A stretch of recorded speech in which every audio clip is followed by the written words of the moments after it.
Budget cuts. Living in Illinois, we're all probably aware of Illinois' notorious budget problems. To be quite frank, Illinois is broke. And to alleviate some of these financial pressures, budgetary cuts need to be made, even on the federal level. According to a 2019 Politico article, the current administration plans on cutting the education budget by 12% for the 2020 fiscal year. And this cut is alongside any statewide cuts that there would be to education as well. Clearly, budget cuts are extremely relevant as these cuts bleed into all parts of society, especially our public schools. More specifically, the fine arts and the humanities tend to get the short end of the stick when it comes to budget cuts. As students, artistic self-expression is evident all throughout this university and most likely pervaded our high school experiences as well. However, even with all of the fine arts opportunities available at this university, U of I is perhaps best known for its STEM colleges. And regardless of what our schedules may look like now, budget cuts could very possibly affect this public university and subsequently affect each of our future schedules and curriculums.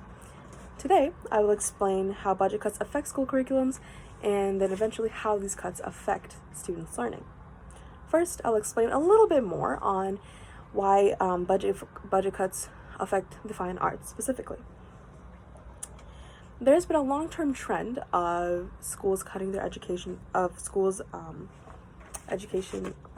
state education budgets being dwindling, and we've been seeing more and more of it as time goes on.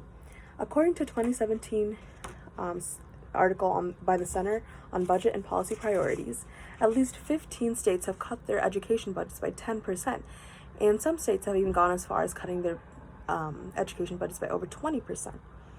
These statistics are quite staggering, and such drastic cuts often lead to a lower quality of education, cramped classrooms, and our topic of the day, fine arts and humanities, being cut out altogether.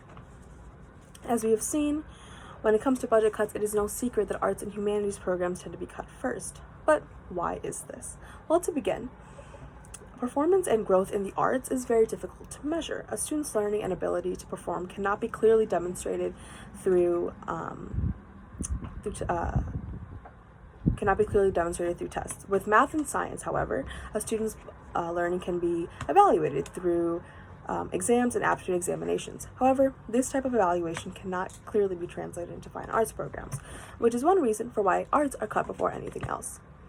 At the end of the day, no matter what the reasoning behind arts programs being cut, art programs are cut regardless, and I will elaborate further on how these cuts actually affect the students. A reduction in fine arts education actually allows students to devote more time to core subjects such as math, science, engineering, and business, which have statistically higher job placement rates.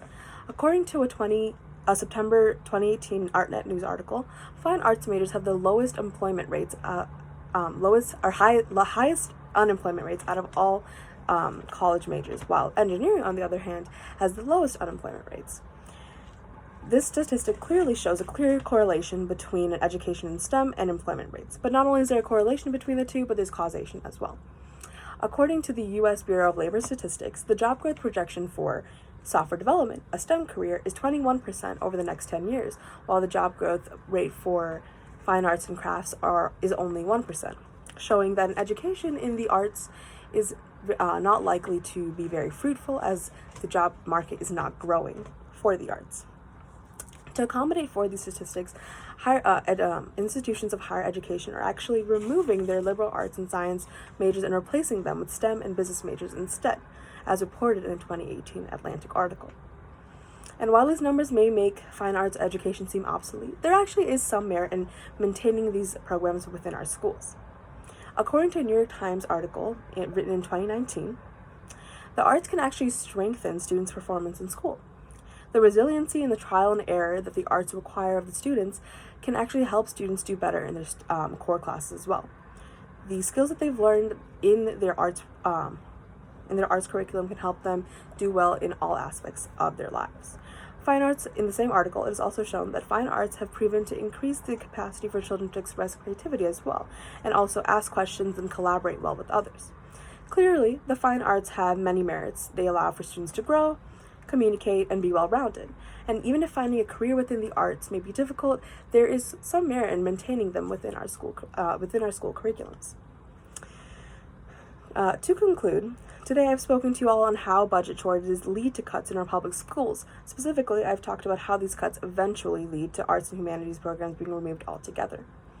With the education budgets being continually slashed from state to state, including on the federal level, one must consider, and because of the world moving in the direction of STEM and business, one must consider whether arts education is something worth being saved.